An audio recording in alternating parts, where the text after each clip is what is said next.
Good afternoon, folks. My name is Polly Hanson. I'm APTA Senior Director of Security Risk and Emergency Management, and I want to welcome you to Human Trafficking, a Call to Action. We do know that January is National Slavery and Human Trafficking Prevention Month, and it's just a time to explore the role that public transportation can play in combating human trafficking. We do know that public transit agencies encounter human trafficking victims in a variety of ways. Sometimes traffickers go to bus stops or transit centers to find potential victims, or they use public transportation to shuttle their victims to and from. So, joining us today in our webinar is Jody Godfrey, the Senior Research Associate from Qatar. We've got Lexi Higgins, Director of Industry Engagement at TAT. We've got Cameron Paler, Safety and Security Specialist, San Joaquin Regional Rail Commission. And we've got Chris Scarachi, the AVP, Chief Safety and Security Officer from Jacksonville Transportation Authority. And I'm going to turn it over to Jody and Lexi, who will take it from here. But before I do that, we do want to go over some housekeeping. So we're going to go to the next slide. So we want you to mute when you're not speaking. If we give you the opportunity, which we may not, to come off mute, do share your name and agency. And raise your hand in the event that we decide to unmute. But really, we want to use the chat box to share information and to allow you to ask questions. So on the last slide, we will show you the resource page that APTA has created for human trafficking. We've got some best practices, recommended practices, and after this webinar is recorded and edited, we will post that at that same location. So we're still admitting people. We want to thank you for coming. We have over 200 people right now. And without further ado, once again, mute if you're not a panelist and speaking. Certainly put questions you may have in the chat box, and we will get to your questions. Depending on the nature of the question, we will either wait till the end or we may interrupt the speakers. But here we are with Lexi and Jody, and we're going to turn it over to them now. Thanks, Polly, and thanks to all of you who are here today. I'm excited to be with so many of you, some familiar names here for sure, but some new ones too, and really excited to be here with you guys, as Polly said, during National Human Trafficking Prevention Month in the United States. But of course, this is an important topic year-round. Just January is an opportune time as there's a national conversation happening around this issue. Excited to be here with Jody. Jody and I have done quite a few of these presentations together now, and you'll hear from her in a little bit, as well as Chris and Cameron down the line, who are going to share some of their experiences and lessons learned on the ground. But just want to kick it off first with some overview information for you guys on exactly get us all on the same page for what exactly is human trafficking and what is that and what are we talking about here? Because I think in a lot of situations we see that the image in our brain of what human trafficking is and the reality of what it is, especially here in the United States, is not always completely in line with the realities on the ground of what it looks like here in this country. So this is the formal definition, right? The exploitation of human beings through force, fraud, or coercion for the purposes of commercial sex or forced labor, wherein a third party is making a profit. So if we break that down, we're looking at commercial sex. That's the sex trafficking piece of things. It can look like prostitution. It can look like brothels. It can look like illicit massage parlors. All of these are places where sex trafficking is happening. And then on the forced labor side, the labor trafficking side, that can really be happening in any industry where someone is being forced to provide labor without compensation, where that third party, that trafficker, is making a profit in all of these situations. So there's that person who is making a profit off of the exploitation of someone else. And again, through force, fraud, or coercion. So this isn't always physical force, although certainly there is physical violence and abuse used. But that fraud and coercion, that pretending to be someone, pretending to offer something in exchange pretending to have a job opportunity for this person, pretending to be a romantic interest, pretending to be a safe source of basic needs, maybe, or protection, and then flipping that on its back and saying, okay, well, now you owe me, or here's what you're going to do for me in exchange. And that's how a lot of these situations start. So I always like to share a few truths about this issue. So, three truths about human trafficking that we always like to share is that the first one being that most victims know their trafficker. So, when it comes down to that force, that fraud, that coercion, right? Rarely is this a situation of stranger danger, someone grabbing someone random off of the street, holding them physically captive. This is more often relationships that are built with these potential victims. Traffickers are really good at identifying vulnerabilities and then using those vulnerabilities to manipulate these potential victims and coerce these potential victims into situations of exploitation. So, like I said, that can look like someone posing with romantic interest, with as a potential employer, but starting that grooming process, that recruiting process in that relationship building way, and then again flipping that relationship and using that relationship to manipulate people into these situations of exploitation.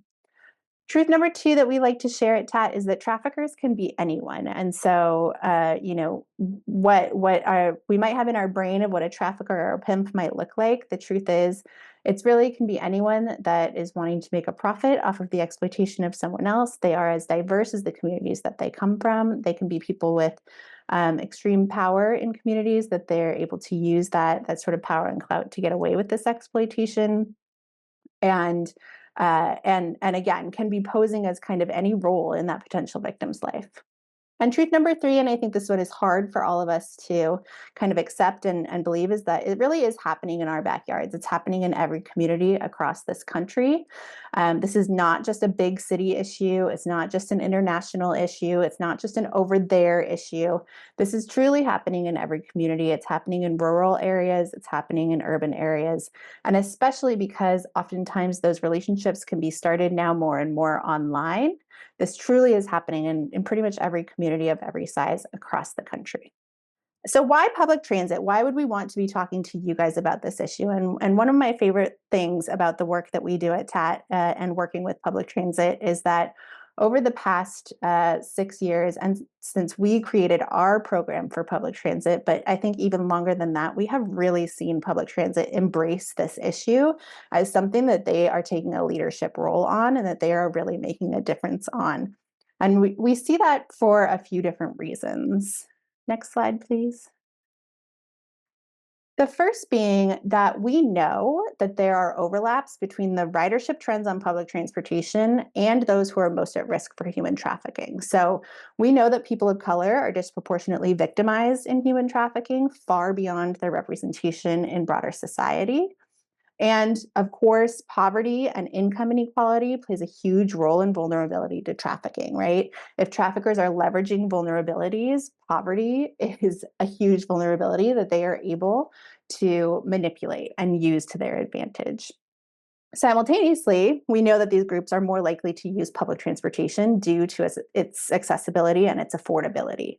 And so, next slide, please. Basically, what this means is that in sort of the Venn diagram of populations who are most at risk for human trafficking and the populations most likely to be using public transportation, next slide, please, there is significant overlap. And so that means that public transportation can be a really key touch point for reaching these vulnerable populations, both in terms of prevention and education, as well as for identification and intervention.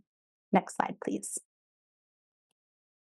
So, when it comes to transit and trafficking, there's a few points of intersection throughout kind of the trafficking experience that we know exist with public transportation. The first one being, and I already mentioned it a couple of times, I think, the recruitment phase, right? When this trafficker is identifying potential victims, vulnerable people who would be good targets to be able to manipulate into these situations.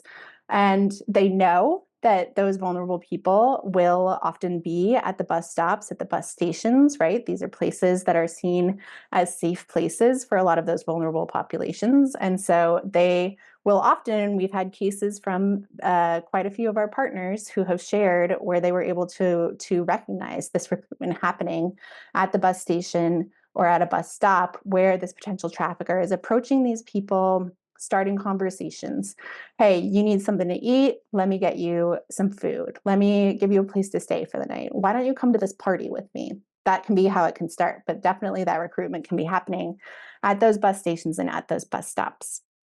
We also know that if that recruitment piece is happening online, so they're starting those conversations online, right? They're able to identify potential victims, start those conversations, DMs, right? Comments on profiles, and be able to start those relationships. Then at some point, they're able to say, hey, I think that we should meet in person. Why don't you hop on a bus and come and meet me? Why don't I buy you a bus ticket to come and meet me where I am? And so the buses can be used in that form in the recruitment phase.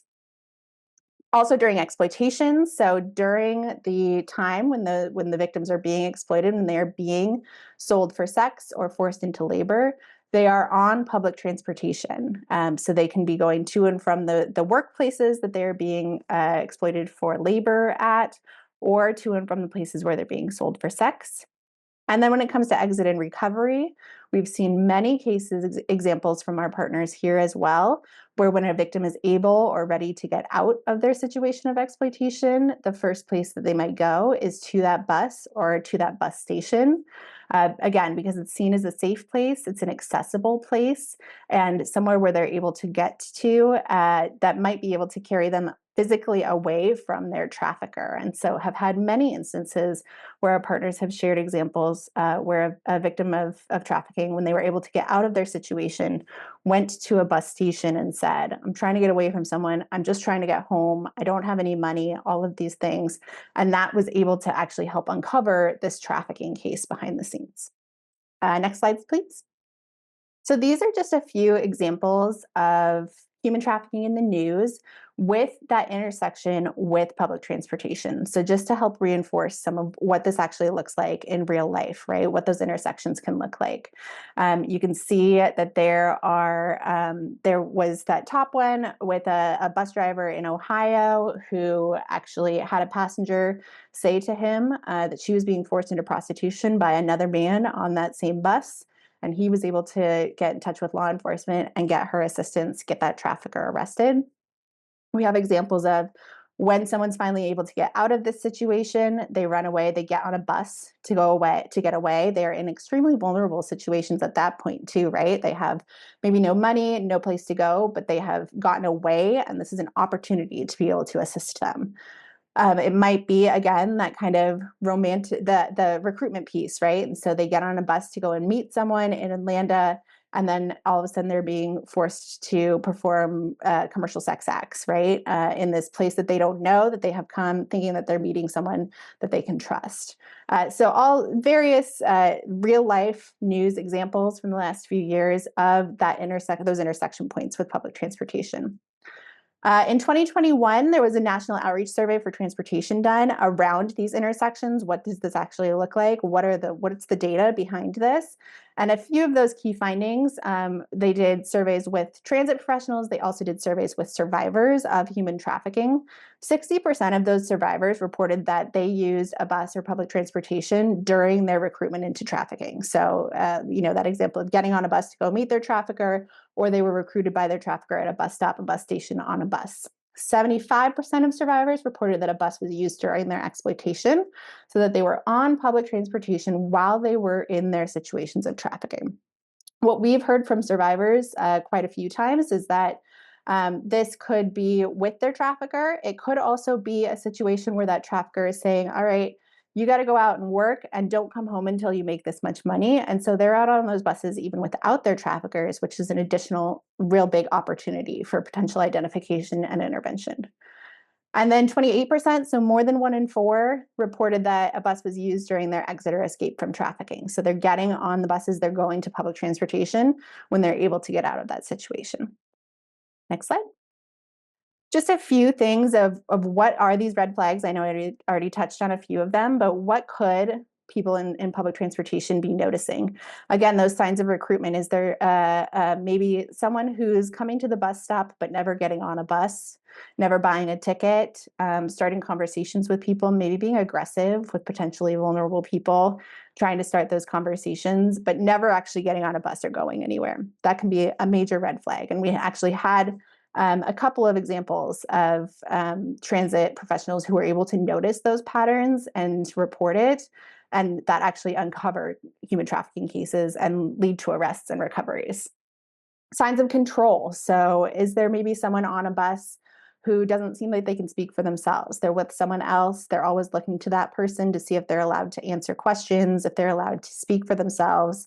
Is that person maybe holding on to their ID and their ticket? They don't have control of those things themselves. Are there signs that this person is under the control of someone else and looking to that person for what they're allowed and permitted to do? Signs of force and fear. Of course, it could be that they are afraid of this person that they're with, but it could also be, are they saying that they're trying to get away from someone that they're afraid of, right? In that exit situation, are they saying that they just are trying to get home? They don't know where they are, and they're trying to get back to where their family is. We've seen a lot of situations of that. And then, of course, signs of commercial sex. We've had a couple of instances where it's been someone, and especially in the case of a minor, offering sex in exchange for a free ride. That's an immediate red flag that there might be something else going on behind the scenes here. But if they're mentioning that they have a pimp, if they're mentioning they have a quota, kids nowadays, the term often used is sugar daddy, right? Any of these kind of signs of commercial sex or exchanging sex for anything of value can be an immediate red flag. And then those signs of labor exploitation as well. So it could be someone who is talking about dangerous working conditions, but it could also be maybe signs that are being posted that are maybe suspicious job postings that don't seem quite right. Maybe they seem too good to be true. Maybe they're not complete. These could be potential signs as well. So, a couple of just examples of some partners of ours who were able to recognize some of these situations actually going on, and what did it look like in real life. So, we had a transit partner in Indiana, where just this past year, a dispatcher at that local transit agency noticed a child who was around 12 years old, and she was at the transit center often. During the day, times when she should have been in school, she was dressed very provocatively, and she was usually with these two adults that really didn't seem to be her caregivers, but she was always with them, and really always during times when she really should have been in school. And so the dispatcher noticed this pattern multiple times, and it just didn't feel right to her. So eventually she made a report to the proper authorities, and they identified this child as a transgender girl, about whom they had already been in contact with the school and her family, due to chronic truancy and due to some concerns. And so the transit agency was able to share video and photos with law enforcement to assist with the investigation, and weren't able to necessarily get further information about the progression of that investigation because of confidentiality, but they knew that the child was no longer showing up to the transit agency, and that these were definitely significant red flags that law enforcement is in the process of investigating. We also, next slide, had a case in Texas. This was actually a labor trafficking situation where it was a young man who had joined a construction crew in California. He started this work with this construction crew where they had promised, good pay, and you just got to work hard and you'll get your money. And the supervisor of that construction crew confiscated the IDs and the work authorization documents from everyone in that crew, and held on to them kind of as collateral, he said, right? And after a few weeks, the supervisor said, we're going to travel to Texas to do some work over there. So they moved to Texas. They took a bus over to Texas, and were continuing to work. It had been over a month now, and the young man had still not received any pay. He was owed over $3,000. And so he started kind of arguing with the supervisor about, where's my money? I should be paid. And after he had kind of started this argument, the next morning when he woke up, where they were staying in Texas, He found that the crew, his belongings, his documents, they were all gone. They had kind of gotten up and left him there alone. He didn't know the city. He didn't have anything. He didn't have his ID. He had no money. And so he just kind of started walking. And the first thing that he came across was a bus terminal. So he went in and he told his story to a ticket agent and a security guard. He said he was looking for help to try to get back to his family that he thought was in a nearby city. And they could see that he was pretty distressed. It seemed like he had some injuries, and they were actually injuries from the dangerous working environment. And, he couldn't really answer all of the questions. He was trying to explain this working situation. But so eventually they called the supervisor to the scene who heard the whole story and asked the young man if they could call the National Human Trafficking Hotline together. So they did that, and the hotline was able to connect them to a local service provider who was able to help transport the young man to their shelter, that local shelter, and then connect him to law enforcement, get him clothing, get him food, and get him a bus ticket to his relatives. Next slide. So that's what it looks like, right? And this is why we really want to be making sure that we are prepared for these situations and that we're playing a role in being able to identify these situations. So, four big best practices that we really recommend kind of everyone in the transit agency to consider when we're thinking about what can we be doing in this space to be prepared for these situations. The first one is to implement training for all employees. So, top down, everyone, especially your frontline employees, but really everyone should be receiving training. So we at TAT provide completely free training resources that are specific for the transit industry that you can take and implement for all of your employees. We have a 16-minute training video for transit for frontline professionals. We also just this month released a video that's really meant for corporate employees. So those who are maybe in leadership positions in an office environment, maybe not out on the front lines, but still important for them to know the issue. We just released that this month, which I'm really excited about. And again, happy to share kind of any of those resources with any of you and talk more about what that looks like. And I'll share the link as well for our webpage that provides a really great overview of that. We also recommend displaying awareness materials. So that can be public awareness materials. It can also be awareness materials that are really meant to speak directly to victims about the fact that there are resources available to them. We have two sets of awareness materials that we can share with any transit partners, one being those victim-centered resources that we created with survivors of trafficking to create language that they thought might have resonated with them during their situations of exploitation. And then we also have materials that are meant to be more public awareness and youth focused to speak directly to youth about this issue and what they can know about the issue to protect themselves, but also what they can be doing in their local communities. Third best practice is to connect to your local resources, so your local service providers, your law enforcement, your human trafficking task forces, either your regional, state, or local ones.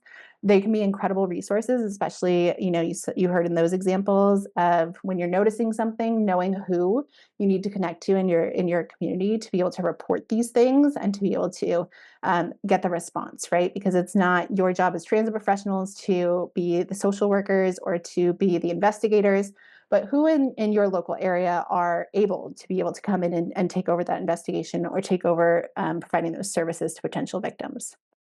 And then the fourth one is to establish a reporting protocol. So if you're providing training for employees, we've got to be ready for what does this look like, and how can we be how can we be responding to these potential situations? So I'm going to pass it over to Jody for a little bit to talk about this response protocol template that we created together, Tat and Cutter, and that she worked really extensively on to create this extremely valuable tool to be able to create a response protocol within your agency to go alongside that training. So Jody, I'll pass it over to you. Thank you so much, Lexi. You know, for those of you that don't know me, I've been working in the transit industry for a little over a decade, and this particular topic is so near and dear to my heart because I know that you guys have such a tremendous opportunity to make a difference on so many people's lives. And so, as Lexi mentioned, a few years back, we started working together to develop this report protocol, a response protocol. And so, really, this was in response to um, taking the training that TAT offers. If you don't already provide it to your um, employees, please consider providing it. It's free and it's very valuable. Um, so within that training, it of course refers you to your transit agency's protocol. And at the time, we were having a really hard time finding any transit agency that had any type of protocol. And so we worked together to develop a protocol that you all can take and um, really make it your own. So the idea is to give you a starting point so that you guys have the springboard to jump off of. We want everyone to have a reporting protocol in place. We don't really care about the notoriety or where we say it came from. So if you click the link, or later in this presentation, I'll have a QR code you can follow. It's literally a Word document that you download, and it tells you to insert your own logos in there. Delete ours. We're not interested in the notoriety or the credit. Really, we're just interested in you having a procedure in place. So I'm going to spend the next few minutes kind of going over what's in the procedure. But don't worry, I know I talk fast. If I talk a little too fast, you can download the whole thing. You can read it. If you have any questions, please feel free to reach out directly to me. I'm happy to answer any of these questions. So the document is just a 5-page document. Of course, it starts with all the administrative mumbo jumbo that we need and all of the procedures that we have, in addition to some definitions and roles and responsibilities. But then it goes into specific procedures for various person types. So we realize that a frontline employee is going to have a different response than a dispatch employee or a safety supervisor. And when we tell the frontline employee to report something to dispatch, we wanted to make sure that there was a procedure in place for dispatch and the supervisors as well. Additionally, as we were developing this protocol, we realized that depending on who you are, how you respond to each situation may vary depending on the type of scenario that we're talking about. So as Lexi kind of mentioned some of the previous scenarios, a victim that's alone on the bus that's asking for help might be treated a lot differently than a victim that's with their trafficker that's not necessarily asking for help. So we came up with 5 different scenarios, and I'll go through each of those briefly. Okay, so this is just kind of to show you what the page itself looks like, and then I'll zoom into each section. So the top, you can see the insert agency logo, and then your procedure number, along with the effective date, version, who it's approved by, who should edit it and view it, all of those great things that you need. And if any of that isn't applicable to your typical procedure outline, just delete what's not needed, because again, it's just a Word document. It's followed by some definitions, and these definitions really focus on what human trafficking is, just so everyone's on the same page, what a human trafficking victim is, a human trafficker, and then a victim-centered approach, which is mentioned several times throughout the procedure. And so a victim-centered approach is a response to a suspected human trafficking event that considers the wants, needs, and well-being of the victim in each step of the response. And I know that that's kind of counterintuitive for a lot of us that, especially those of us that, have a law enforcement background or really just want to catch a perpetrator, right? We don't want this to happen again, but this really is focused on what the victim wants. And so next goes into some of the resources. And I know that there's been some discussions lately on the usefulness of the human trafficking hotline. And so I'll just take a moment to say that the usefulness of the human trafficking hotline is not necessarily to catch someone who is trafficking someone else, but rather to provide resources to a victim that is a victim of being trafficked. And so don't look at this as you're trying to catch the bad guy, but look at this as you're trying to help the victim, and that might help kind of your frame of mind as you move forward to see the value in that particular hotline. And then at the bottom of this paragraph, you see that when there's any red text in parentheses, the appropriate thing to do within this is to choose the right selection and delete the alternatives. And I'll show you an example of that. So for this first page, well, actually, it's the second page. The first employee type is the frontline employee. And so we start each of these that all employees should make every effort to avoid causing harm to themselves and others when dealing with suspected cases of human trafficking. And many victims of human trafficking are very unlikely to use the term human trafficking or to even identify themselves as a victim. And so it's important that you use words and languages that will be receptive, right, to these victims. And so um, what you should really focus on when you see situations like this are the date, the time, and the location. You should focus on descriptions of the people that are involved. This could include tattoos, physical identifiers, hair color, style, maybe approximate age, overheard nicknames, anything like that. And then, of course, a summary of what made you think that it might be a human trafficking situation. And then don't forget to think about any other, like maybe vehicle information that might be applicable to these situations. So then the goal is that that information is kind of the questions that would be asked, right? So you'll know what to say.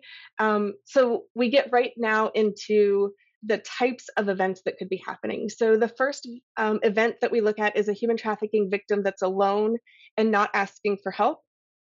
We suggest that you um, have employees report it to either dispatch, security, or their immediate supervisor as soon as it's safe to do so. And this is one of those examples where you would pick whichever one is appropriate and delete all the rest so that this just looks like one plain bullet.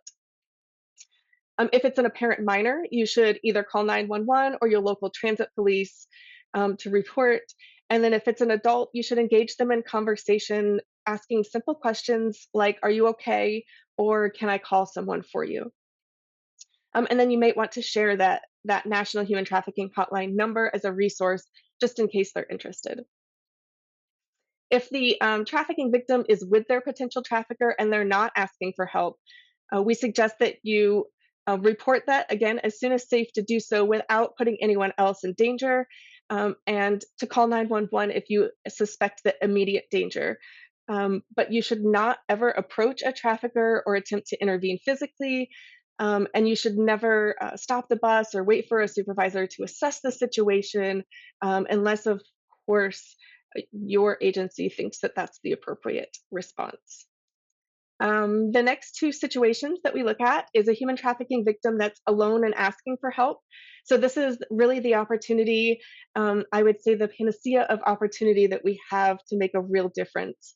In that you can ask simple questions again, like previously, "Are you okay? Can I call someone for you? Is there something I can do?" And report this. So it's important that we're measuring the metrics that are important to us. So if we just say, yes, um, understanding that human trafficking is occurring is important to us, but we never actually measure when it's happening, then how important is it really? But if we are actually reporting it, measuring where it's happening, how many times it's happening, we can start to follow the trends and actually, show that we care that this is happening where we are in our communities. And then, of course, you can connect that victim to victim services using that 888 number, and they are able to provide transportation assistance and other social services and even connect them with law enforcement if they're comfortable.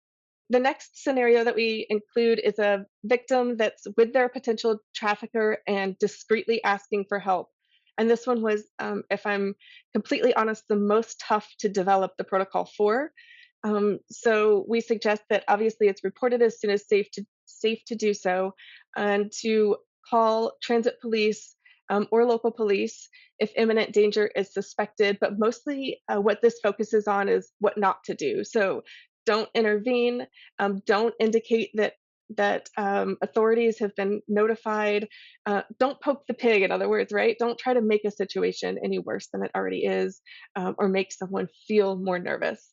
The last situation that we consider for frontline employees is a human trafficking recruiter who is loitering and approaching people or posting suspicious advertisements, similar to what uh, Lexi talked about previously, maybe a job that's too good to be true. So we've heard of transit agencies seeing these posted around their maybe transfer centers and reporting it, and it leading to human trafficking rings in the past. And so certainly if you see something that looks suspicious, something that looks like it's too good to be true, report it. Because at worst, you reported something that wasn't necessarily, or I mean, at least, it wasn't necessarily all that important, but at worst, it could have been definitely um, worth reporting. So the next page of the report protocol talks just about what dispatch should do. So every time a frontline employee was directed to contact dispatch, that scenario is included in here. So again, it starts exactly the same. If an employee um, sees that a human trafficking situation occurred, you should be thinking of the date, time, location, description, a summary of the situation, and any vehicle information. So, in terms of a dispatcher, if the victim is alone or with the potential trafficker and they're not asking for help, the response would be the same, that you're simply going to log the information into the system for hotspot mapping. If they are alone and asking for help, this is where you would have a bit more of a input. You might dispatch a supervisor to assist on scene, and if the operator hasn't already done so, make sure to contact the human trafficking hotline to arrange for services. So similarly, I won't go through every scenario, but similarly for the safety supervisor, it says uh, pretty much all of the same things, um, just to make sure that everyone before you is doing exactly what you're supposed to be doing. Um, the last page of the protocol talks about some of the ways that we get the material that we need for training to continue. So the issue with human trafficking is so many people think that it just doesn't happen where they are, and because of the confidential nature of the beast, we very rarely hear of the success stories, and so it's hard to find um, really great opportunities to sell how important it is to continue this training. So, to help combat that and to help get more stories and more understanding really of the problem at hand, if you determine that it's safe and appropriate given the circumstances, you can share a summary of the incident report with CAT, and um, they will enter you if it's eligible for the Harriet Tubman Award. And I think Lexi will talk a little bit about that later, but really it's a way to recognize those that go above and beyond, that recognize a situation and report it and do something about it. I wanted to take a moment just to say that there have been several transit agencies that have already taken this or portions of this and adopted it. And it looks a little different no matter where you are. And we're hoping that it will look a little different and it'll look just like your policies. We don't want it to look like ours. We really want it to look like yours. And so here's the QR code that I promised. If you haven't got enough of Lexi and R's voice, you can listen to it from a few years ago. We said a lot of the same things, but this QR code will also lead you directly to where you can download that template. If you have any questions as we've been talking, please type them in the chat. We're really excited to have some transit agency representatives to join us today as well, to join in the conversation. Um, and yes, it will also be uploaded to YouTube afterwards and shared widely. Okay, so Lexi, you want to join me? And I think Chris and Cameron as well. And we'll get a bit of a transit agency perspective now. Yeah, so Jody and I really wanted to invite a couple of partners on to share because one of the most common questions I get, and I think Jody too, is what are other agencies doing around this issue? And so we wanted to invite a couple partners to come and share what they have been doing and some of their successes and some of their lessons learned. So I think we can pass it over. We can start with Chris Garacci at Jacksonville Transit Authority. Chris, do you want to share a little bit about the anti-trafficking work that you guys have been doing in Jacksonville? Yeah, good afternoon, everyone, and thank you. Happy to be here to provide our perspective down here in Jacksonville.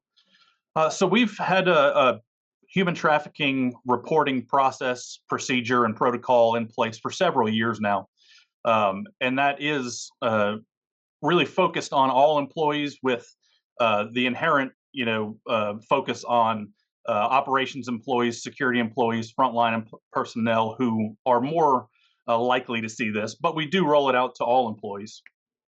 We really use a victim-centered approach that considers not just victim safety, but also employee safety and passenger safety on board a bus. The last thing you want to do is escalate, as you mentioned, and make a volatile situation worse. In addition to having those policies and procedures in place, we start from day one. We do mention it briefly and go over the high level of it during new employee orientation for all staff members. And for our operational employees, we present this on a regular basis at mandatory safety meetings to the operators and supervisors and such. So that way we ensure that all of them, we get FaceTime with all of them to present this to them. Our security officers are all trained before they join our account. And we have a robust security presence out in the system as well as at our terminals. That includes law enforcement officers doing hop-on, hop-offs of buses, and security officers that we call bus marshals riding based on strategic targeted data that we get. We also deploy interior and rack cards inside the buses and on trains for the public to be able to see and report and know the resources. We do the same internally, marketing campaigns to employees with awareness and vigilance messages. And we also have in concert with that, we have a robust reporting system. We have text to tip, we have the JTA See and Say app. We have QR codes that employees can scan and report safety and security concerns.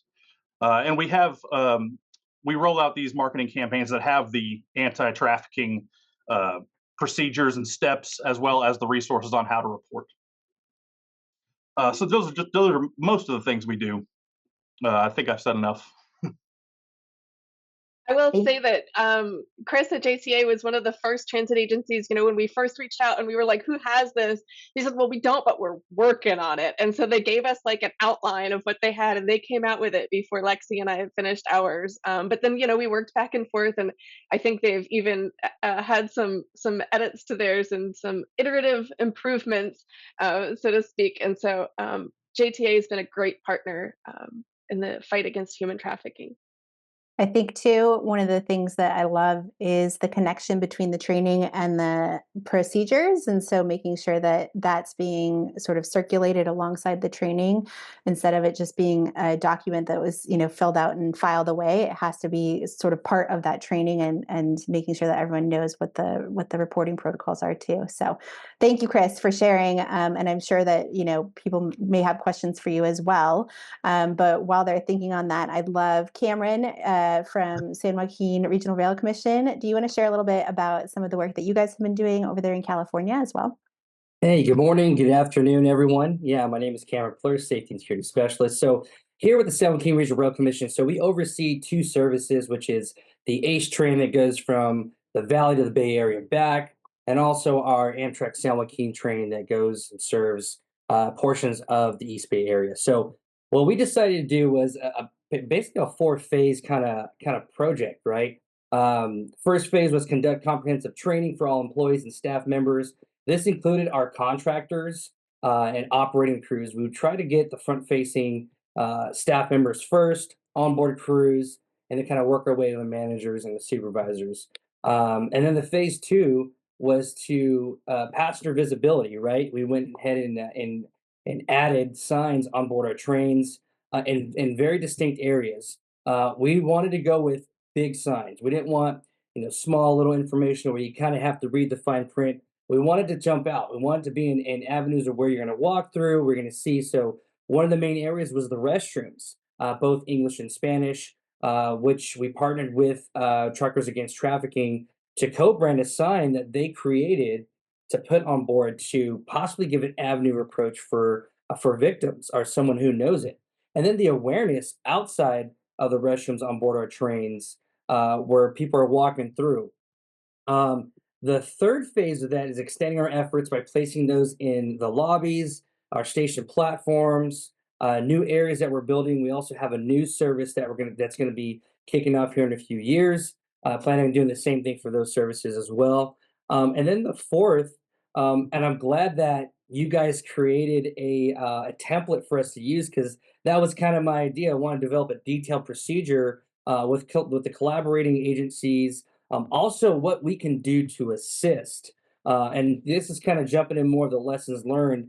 We learned that there's a lot more information. I went to the Ended Summit here this week, and first off, it was great seeing all the supporting agencies, seeing all the efforts that everyone's doing. But I found myself, with a lot of questions like, "Hey, there's a lot more that we could possibly do." One of the bigger things, really want to jump on a high horse here, was it's not just human trafficking for sexual acts; it's forced labor. Something that we didn't even really think of too much on our end. But we wanted to dive in on how we can, create a procedure and how we can support. One of those being that if there is a possible victim in one of the cities that we service, and we get reached out to, we will let them ride our train for free and get them to the nearest place that they can get to safety. So that's one of the areas we want to look at. Um, and some of the worries that we did have at first, we talked with our group and our safety committee and our leadership. Hey, maybe we don't want to use too many signs that's going to scare the passengers, right?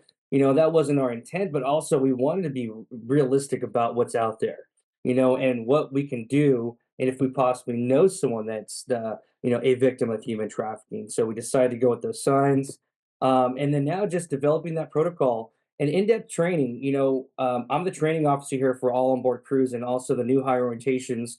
And we want to see what we can do without compromising the safety of the passengers and then the crews, right? What we can do, what red flags we can pick up on in code words. I learned that too at the summit, that there's a lot of different emojis and code words and ways, and it's like, man, this is crazy how they can get it out there, but it's all like a code, that they use.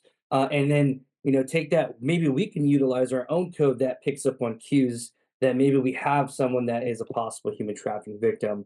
I love that with Jacksonville, they add that to the new hire orientation. We're actually going to add that in ours as well. We have a new hire starting this week, so they're going to be the first ones going to get this, but we want to continue that. We also add it in our morning briefs to crews before they go on the train. The morning, the evening, they have a morning brief just to go over everything. That's part of it. Safety briefings as well that we do. And really, we just want to spread the word as much as we can, especially that we're a growing agency, and we have a lot of different partnerships. And hopefully, what we can do can kind of get that push to get that awareness put out there. So. I love it. I love the highlighting of, the awareness piece. I think is so helpful. The public awareness piece, the victim awareness piece, but also really, I think you guys have done a great job over the last year that I have been interacting with you guys, of just being really thoughtful about all of the ways throughout the entire system that this could be something to be thinking about, and what can you be doing. So I appreciate you sharing it, and I know that we probably do have some questions. I wanted to just share, if you are finding this useful, to hear from a couple of your peers on what this looks like. So one of the things that we're planning at TAT is to host some peer-to-peer learning sessions. This is, like I said, one of the questions that we get time and time again is, what are other transit agencies doing on this? And so I just wanted to highlight this before we open it up for questions and before I pass it back to Polly. We really want to be looking at being able to host some peer-to-peer learning sessions with our transit partners, to be able to learn from each other, to be able to share best practices, to continue kind of looking at what does it mean for transit to be kind of a leader in the anti-trafficking movement. And so I'm going to drop in the chat box, if this is something that interests you, that you would like to participate in, just a little survey where you can share what you would like to learn in a format like that, but also just if you're interested in being kind of kept in the loop, you can provide your contact information, and we'll keep you in the loop as we continue those plans. So with that, just in the interest of time, I think we can maybe pass it back to Polly, see if there's any questions from the group. And if not, I think I would love to hear maybe just some closing thoughts from Chris and Cameron too, if they have any other kind of lessons learned or thoughts that they would want to share with this audience too. And of course, we did have comments about how fabulous the presentation was, when they would be able to access the information. And of course, we did send the link out for our resource page. And our resource page actually has a copy of your previous presentation. And when we edit this video, it will be hosted on our website, and it will be a YouTube. So they would love to continue with TAT and any other meetings. You've got somebody in there, you've got several people that want you to take their emails from the chat box because they want to further up conversations. And that's one of the reasons that APTA really likes hosting this. We're so appreciative that Lexi, which the organization that she's with, dedicates itself to this, and we've done seminars, webinars before where they actually had survivors, and those stories are compelling and really show the value of a transit worker's observations in responding, and how bus operators in particular, because they're regular observers of people, know when there's something wrong. And of course, Jody is a professional traffic engineer. And so, with that background of, really kind of like laying things out and seeing how to organize, but this is not her topic area. And she just got so interested in this that they partnered together, got a grant, put this product together, and we're never one and done. Certainly last year at APTA's mobility conference, Lexi and Jody trained the operators who would come to compete in the bus rodeo. And, we'll look to see if we can make that available again. So you have lots of people in the chat box that want you to follow up with them. So I want to make sure you know that, they just keep coming. So make sure you guys, somebody's taking notes. And then once again, I think that, Lexi, you wanted to see if Chris and then Cameron, once again, being from an agency side who have partnered and employed and deployed, want to give any other kind of cheerleading comments about how labor intensive was it to do this. Having had close contact with Jacksonville's CEO, because he was our board chair here. We know what a thinker he is and how he leans forward and how dedicated he is to the community. There's some other really best practice things that you're doing with your Narcan bus and other things. But why don't you share with us how you were able to convince your leaders that you needed to utilize these resources to train your employees? Cameron, since I see you on screen, why don't we start with you? For us, it was actually part of one of our goals in our regulated plan, our 270 system safety security plan, was more of a public outreach. And I started actually, been with the agency for about 9 years. I started on the train as a fare inspector, and we're one of the only agencies that do check every single ticket. We don't have a manifest like other train agencies do, so we do have to check every ticket. So being out there, I found out that I probably ran into someone that was possibly a victim or possibly trafficked. And we put our heads together with our leadership, took what best practices. We joined a lot of different groups with APTA, with CTC, and different and various other agencies, and seeing what they're doing, and decided, hey, you know what? We need to go ahead and make something happen. And I believe Alexi reached out to our director of rail services, Tamika, and it really kind of just started growing from there, down to us figuring out what we want to do, what we want to put out there. Then the training, it was kind of all hands on deck, with our front facing supervisors and execs.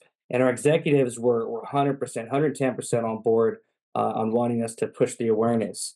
And now we could take all this information that we learned from even this meeting here from this week and see how we can progress that. And that's kind of our goal for this year, how we can progress that, and get that awareness out to every avenue that we can. And Chris, is there anything that you want to add? I would just say, it's not a huge lift. The resources are all out there for you. It's been done before by other agencies and by Cutter and TAT and others. So, use the resources that are out there. You don't have to reinvent the wheel. Maintain close relationships with your public safety partners, law enforcement, TSA, and keep the vigilance front of mind for your staff, because even if you never see, hopefully, a true human trafficking case, the vigilance and awareness is going to lead you. We've found runaway kids, we've found lost seniors, all from the same awareness. So just keep it up. I love that collaboration theme that I heard over and over again. Just don't think that we have to do it alone, guys. There's so many of us out there that want to help, right? So lean on us all. Thanks so much for the opportunity, Polly. Absolutely. We look forward to further partnerships. This is the resource page. It was also put in the chat box. And once again, after we get the conversation edited, though it won't require much because you guys are such pros, we will look to post it on that resource page. And if there's anything that any of the attendees want to know further about this or any other security, safety, emergency management, or risk issue, please go ahead and email or call me. And of course, once again, we always want to thank Brian Henu, who's in the background putting all this together and running the Zoom.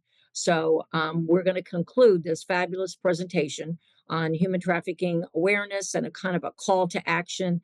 Thanks for attending. Thanks for your interest. And thanks for the request to follow up with both Jody and Lexi. And remember that while January is National Human Slavery and Trafficking Awareness Month, that's something that we do every day, every month. And your efforts can intervene and make a difference in people's lives. And we know that from particularly the conversations that we've heard from the TAT survivors that have participated in previous human trafficking presentations that APTA has done. Thank you again. Be safe.